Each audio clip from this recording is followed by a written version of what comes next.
అది కేవలం చంద్రబాబు నాయుడు గారి విధన వల్లే సాధ్యమైందని చెప్పి తెలియజేస్తా ఉన్నా. ప్రాంతీయ పార్టీలను ఏకం చేస్తూ ఆనాడు యునైటెడ్ ఫ్రంట్, అలానే నేషనల్ డెమోక్రటిక్ అలయన్స్ రూపకల్పనలో వాజ్పేయి గారితో కలిసి కీలక పాత్ర పోషించి జాతీయ రాజకీయాల్లో కింగ్ మేకర్ గా నిలిచినటువంటి ఒక ప్రాంతీయ నాయకుడు, దేశ రాజకీయాలని ప్రభావితం చేయగలిగినటువంటి నిరూపించినటువంటి నాయకుడు మన ముఖ్యమంత్రి నారా చంద్రబాబు నాయుడు గారు. ఈ రోజు మనం ఒక్కసారి పరిశీలన చేస్తే అమరావతిని ప్రపంచ రాజధానిగా నిర్మిస్తున్నాం. ప్రపంచం మొత్తం చూసేలా, తెలుగు జాతి గర్వపడేలా, భవిష్యత్ తరాలు సలాం చేసేలా మన రాజధాని నిర్మిస్తున్న నాయకుడు మన చంద్రబాబు నాయుడు గారు. అమరావతి అంటే కేవలం భవనాలు కాదు, అది తెలుగు జాతి కళ, అది మన ఆత్మ గౌరవానికి చిహ్నం.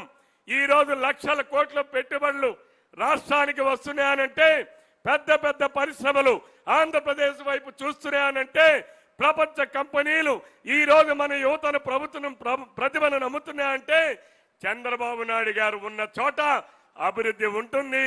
అభివృద్ధి ఉన్న చోట ఉద్యోగాలు వస్తాయి, అభివృద్ధి ఉన్న చోట భవిష్యత్తు ఉంటుంది అనేటటువంటి నమ్మకం మన యువతకు. ఇక ఉద్యోగాల కోసం ఇతర రాష్ట్రాలకు వెళ్ళవలసినటువంటి అవసరం లేదు. ఈ రోజు మన రాష్ట్రాలే ఉద్యోగాలే మన దగ్గరకు వచ్చే రోజులు వచ్చాయని చెప్పి, దానికి కారణం చంద్రబాబు నాయుడు గారి కృషి ఫలితం, నారా లోకేష్ బాబు గారి శక్తి ఆలోచన దృక్పథం ఈనాడు మన రాష్ట్రానికి అనేక పరిశ్రమలు తీసుకొస్తా ఉన్నాయి.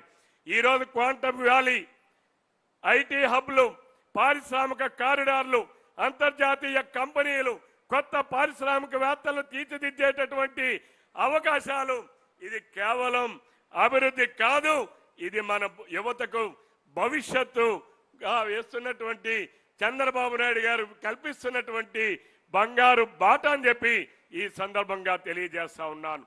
గతంలో తెలుగు యువత ఉన్నత చదువుల కోసం మద్రాసు పోయాం, బెంగళూరు పోయాం, ఎన్నో ఇబ్బందులు ఎదుర్కొనే వాళ్ళం. కానీ చంద్రబాబు నాయుడు గారి నాయకత్వంలో మన ఆంధ్రప్రదేశ్ రాష్ట్రాన్ని ఒక ఎడ్యుకేషన్ హబ్గా తయారు చేసి ప్రతి జిల్లాకు మెడికల్ కాలేజ్ ఉండాలని, ప్రతి రెవెన్యూ డివిజన్కి ఒక ఇంజనీరింగ్ కాలేజ్ ఉండాలని ఆనాడు తీర్చిదిద్దినటువంటి వ్యక్తి చంద్రబాబు నాయుడు గారు.